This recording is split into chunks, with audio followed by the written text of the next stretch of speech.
Hey fellow tankers, Mobius Y here with another video for World of Tanks console. Back after my break from last week, coming up with the weekly uploads once again, and kicking off today with a review on the T71 DA as we continue down the road to the T57 Heavy tank at Tier 10. This is one of the Tier 7 US light tanks. This tank was a lot of fun to play, and for me, it kind of fit like a glove because I've played the Lycan a fair bit, and this tank is almost identical to the Lycan. So I'm sure plenty of you who are watching have the Lycan in your garage as well. It's the premium version of the T71. They are almost the exact same. There are some very, very subtle differences between the T71 DA and the Lycan. First off, the T71 DA only has 64 kilometers per hour maximum forward speed limit, while the Lycan has 64.4.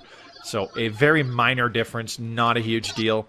Secondly, the T71 DA only has 390 meters of view range, whereas the T71 Lycan has 400. So again, not a huge difference, but for more experienced light tankers than myself, it could still be noticeable. And lastly, the big one here is the T71 DA's top gun only has 145 millimeters of penetration, whereas the Lycan has 175, which is the same as the top 122 millimeter D25T gun on both the IS and the IS-2 Tier 7 heavy tanks. So it's pretty solid penetration for Tier 7. The Lycan definitely gets a fair bit more. So it'll be a little bit harder for the T71 DA to ping certain weak points. There's just some vulnerable areas on tanks that it sees along with the Lycan that are not viable for the T71 DA simply because it's lacking in all that additional penetration. Nevertheless, most everything else is pretty much identical. Especially the maneuverability. You'll notice it just handles very much the same. Now, the other tank that is extremely similar, if not almost identical, to the T71 DA is the other US Tier 7 light tank, the T71 CMCD. Now, the CMCD is down the actual light tank line if you're going for the Sheridan at Tier 10.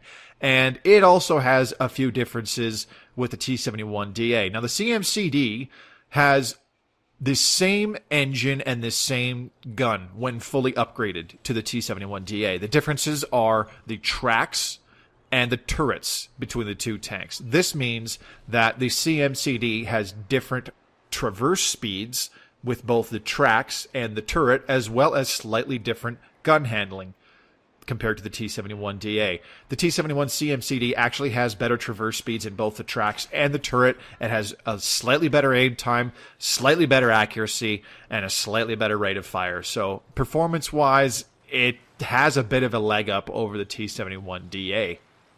But that doesn't mean that the T71 DA isn't a good tank in its own right. It was very fun to play. It's fast. It's very maneuverable. Its entire clip can actually hand out a fair bit of damage in all 6 of its shots. You're able to take a fair chunk of HP off of people if you manage to get all 6 of those shots off. Each shot does 150 average alpha damage. So with all 6 shots, that's 900 HP.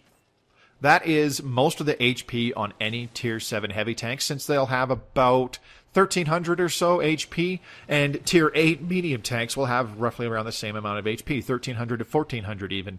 For example, the T44 Tier 8 medium tank has 1,400 HP. You're taking off 2/3 of their HP with a full penetrating clip of your magazine. That is nothing to scoff at, and it can definitely make people think twice about trying to trade with you. They simply poke out, take one shot at you, hit you for 240 damage, maybe 320 or more if they're a big heavy tank, like this Minuteman that just blasted me for a bunch of HP.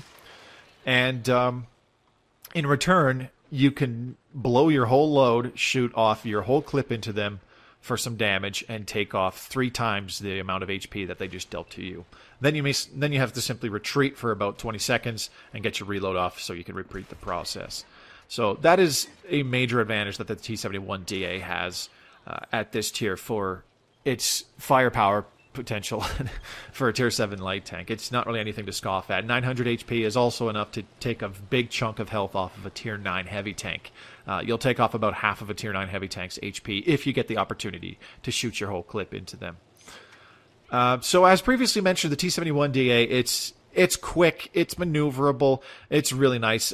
There's major differences over the T20 in the previous tier as well. It's a lot smaller, so it'll be harder to see and harder to hit when being shot at.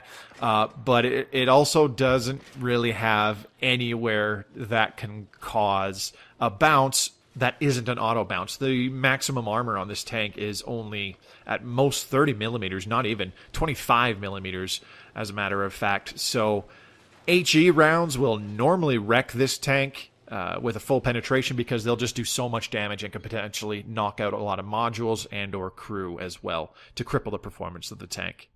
So that first game on Lakeville went by pretty quickly, but as you can see, I racked up quite a bit of damage in a short time span. 1670 total damage dealt with 12 penetrations. That's about twice the HP that this tank has. That's not a bad game whatsoever, especially considering the base XP of 1013 with additional bonuses, the ×2 daily bonus, 3540 total XP earned in that one game. And that's how a lot of the games went in the T71 DA for me.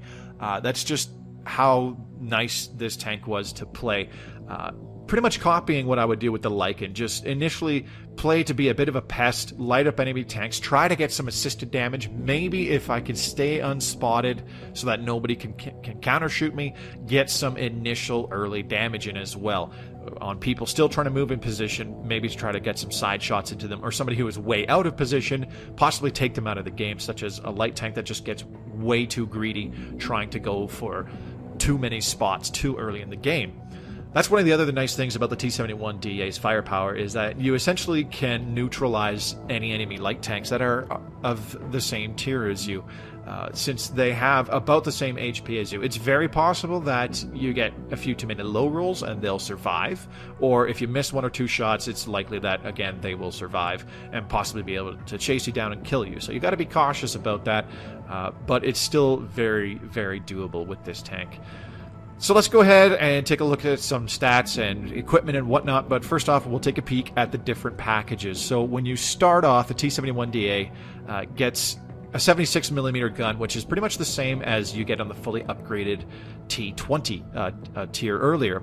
The first package will cost you the most XP out of all the package upgrades. This one's about 18,000. You'll get your engine and tracks upgraded to maximize your maneuverability, and this last package here will be significantly cheaper, only about 10,000, 12,000 XP, and this is what gives you the 75mm gun T185E upgrade. This is your final gun that gives you a 6-round autoloader with some good gun handling statistics. And after that, you need 118,000 XP to research the T69 at Tier 8. So let's take a look at the hard stats on this final package here, the T71 DA Improved. So the Continental AOI 628-2 engine gives you 420 horsepower. This tank has really good power to weight ratio because it's so lightweight. It's just so small. The armor it has is very thin, so it doesn't make it very heavy whatsoever. The 76mm gun T185E on this tank has a rate of fire of 11.25 rounds per minute, so essentially you can shoot off 2 clips within a minute's time span. The penetration values, as I said, the standard APCR, this thing shoots APCR for standard, so it has really nice shell velocity, is 145 millimeters. Its premium heat ammunition has only 210 millimeters of penetration, so it's not a huge improvement, but it can make a big difference if you're shooting at some severely up-armored tanks. For example, Japanese heavy tanks at tier 7 and 8, you'll struggle with even with standard APCR, excuse me. So switching to heat could make all the difference between bouncing and actually damaging them. And the high explosive rounds, excuse me, only have 38 millimeters of penetration, and the average damage on those is 185.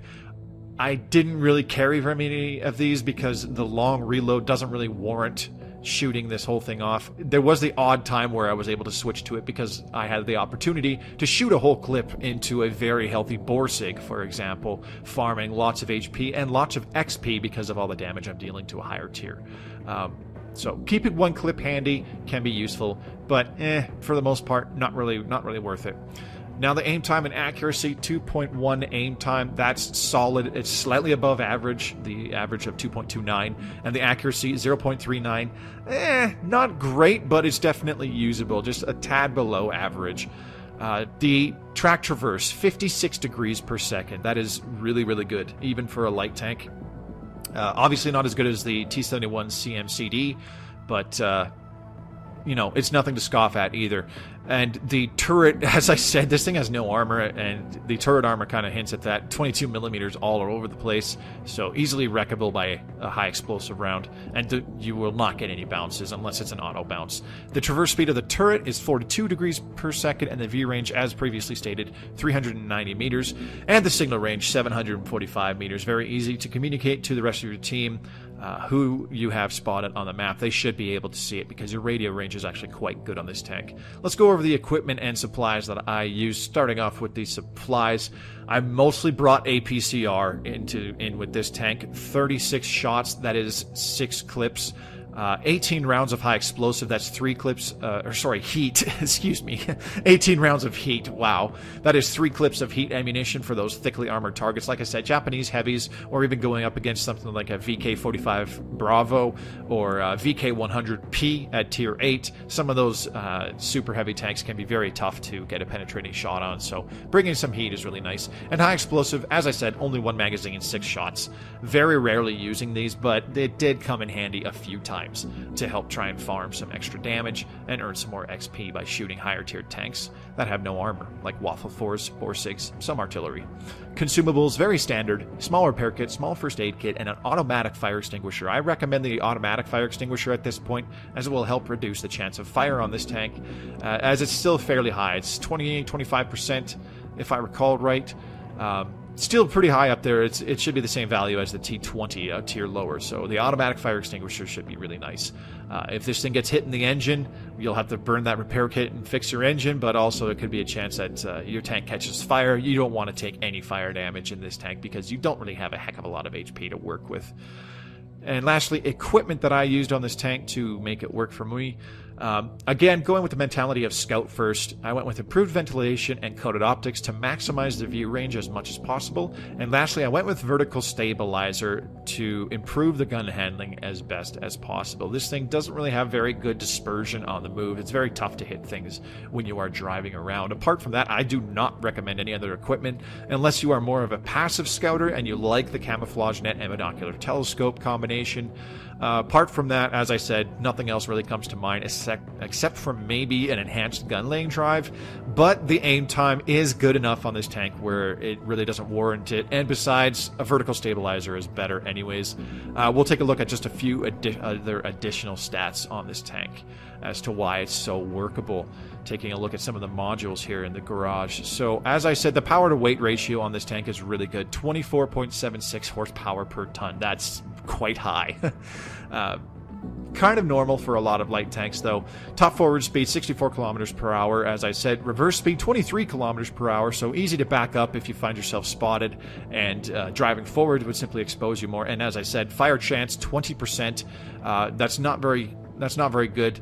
You kind of want to reduce that with an automatic fire extinguisher to help reduce the chance that this thing gets set on fire, and you will take way less tick damage. So, as I said previously, the turret itself, accuracy at 100 meters, 0.39, and accuracy on moving tank, rotating turret, those values, not that great. They're not terrible, but they're not that great. It's very tough to hit targets that aren't within 50 meters when you're moving. It's extremely difficult.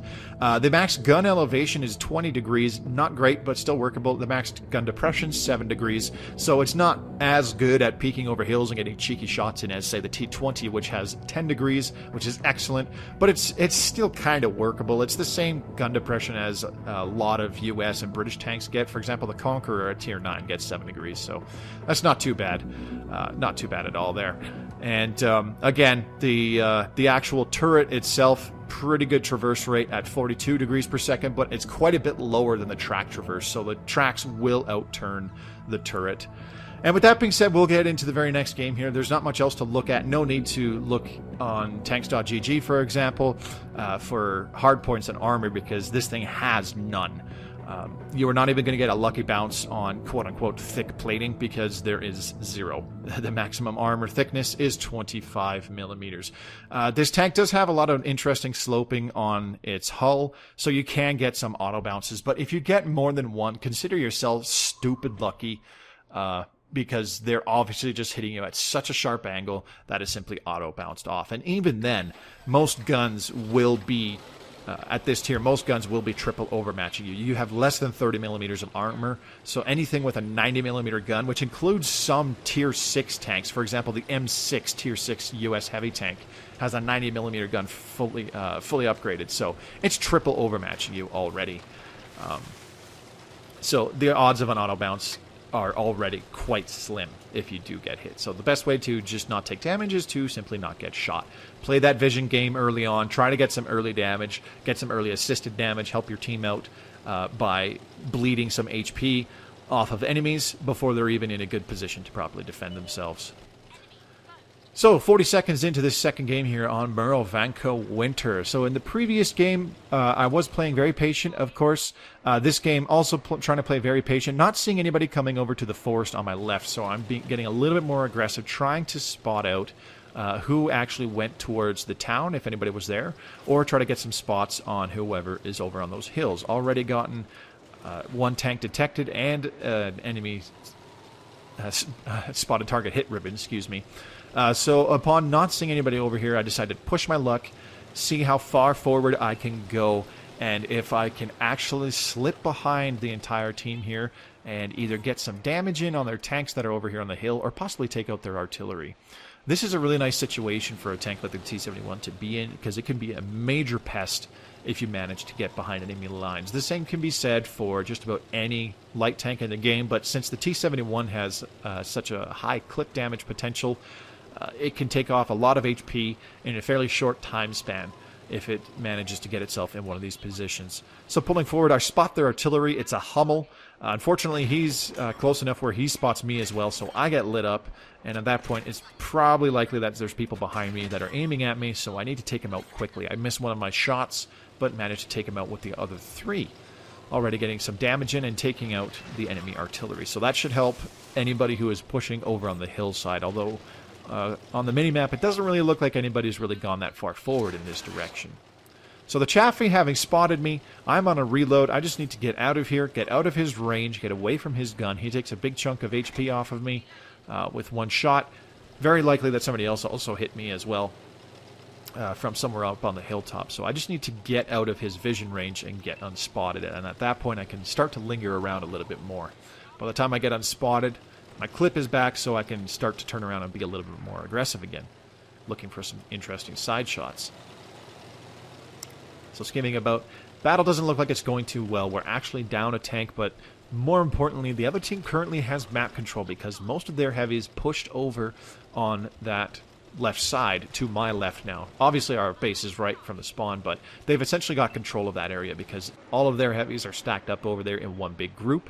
Ours are still kind of spread around and getting taken out slowly but surely. So we're actually behind a couple tanks at this point, and it's not very long into the game. Only 4 minutes and 15 seconds into the game. We've already lost nearly half of our team. So looking over towards where the enemy is, I managed to get some shots in, hitting that T20 for one hit. One of them bounces, getting a second hit on him. I've now got 5 damage ribbons. I figure I'm going to have to put myself on a reload. I got spotted. Somebody was looking at me. Wasn't sure who it was. Didn't want to take the chance that I was going to lose a big chunk of HP by sticking around too long. That was one of my favorite things about the T71's autoloader, is that it's got a pretty low reload time, 20 seconds, and that can of course be reduced with the likes of crew skills such as Brothers in Arms and equipment like improved ventilation. So that's part of the reason why I went with those equipment choices. Trying to get some shots into this T25-2 moving through the city, looking for additional shots on this T20. I can't find any.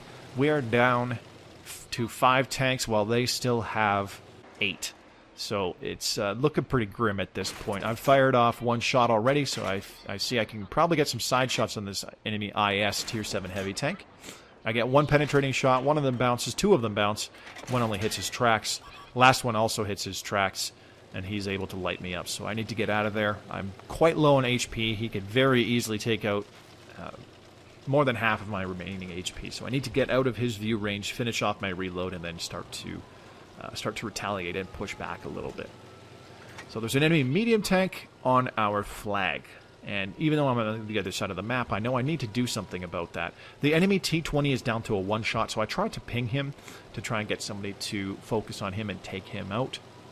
Our friendly VK medium tank does manage to take him out, but then he gets taken out immediately afterwards. ELC takes out the enemy Chaffee, so that takes care of that. And by pulling back, I'm able to actually light up the enemy VK-3001 Delta on the map. But he's moving around too much, so I don't have a very good shot. So I decide to just kind of get in a little bit closer. He hasn't seen me yet. Going to try and stay below his sight line by playing in this low ground. There's also an enemy T-25-2 tank destroyer way in the back there backing him up, so I need to be cautious of that. If I can get the kill shot on him, I can then pull away or turn to deal with that T-25-2. But he runs away, not taking any chances there. So trying to pull out of there, I get spotted, but I figure this is my chance. I can get some shots in this T-25-2. Should be easy to penetrate him. Unfortunately, my second shot goes right into his gun mantlet for no damage. The next two go through, put one more into him. That one misses. VK-3001 is shooting at me, so I take a very, very lucky shot at the T-25-2. Managed to take him out.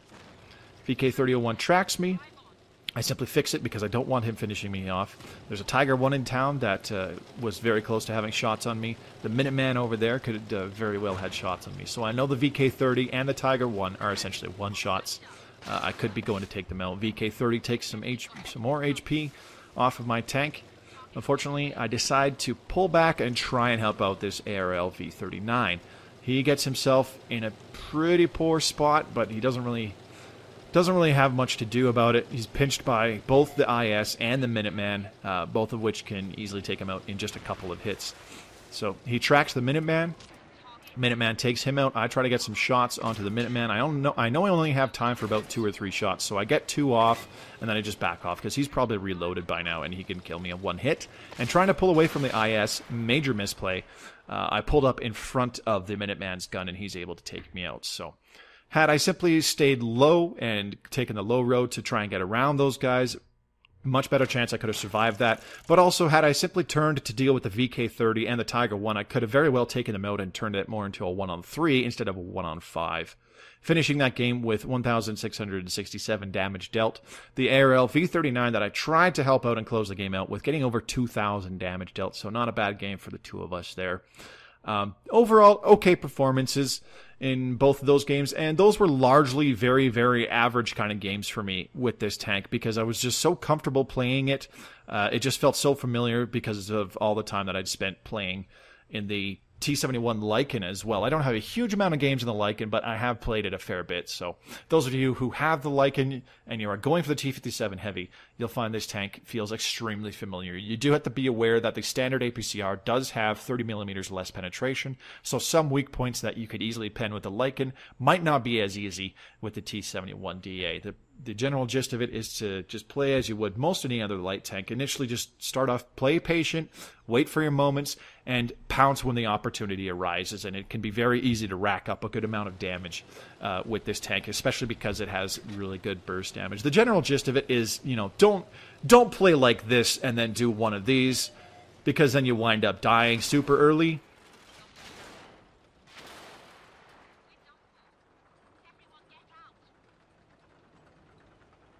And you have a game where the results screen looks like this, and you feel like a totally useless twat. So, don't do one of those. And those games did happen to me, so, you know, you just gotta learn to roll with the punches and not make that same mistake again.